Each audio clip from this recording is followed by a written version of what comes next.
Zimbabwe کے خلاف 5ویں one day match میں پاکستان کرکٹ ٹیم کے ساتھ بہت بڑی بے ایمانی ہو گئی۔ امپائروں نے نہ صرف میچ فکس کیا بلکہ پاکستان کے ساتھ بہت بڑی زیادتی بھی کر ڈالی، جس کی وجہ سے نہ صرف پاکستان 5واں میچ ہار رہا ہے بلکہ پوری سیریز بھی ہار چکا ہے، جس میں امپائروں کی غلطی، پھر اس کے بعد پاکستانی بیٹنگ لائن کی کمزوریوں کی وجہ سے۔ یہاں پر آپ کو مکمل تفصیلات بتاتے ہیں۔ اس سے پہلے آپ نے اس ویڈیو کو لائک کرنا ہے، چینل کو سبسکرائب کر کے کامنٹس میں بتانا ہے کیا پاکستان کو یہ سیریز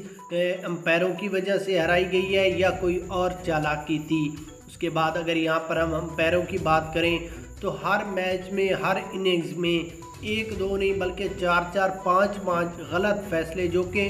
زمبابوے ٹیم کے حق میں ہوتے تھے، امپائروں نے وہ دیے۔ امپائروں نے تو جان بوجھ کر پاکستان کو ہرانے کی کوشش کی ہے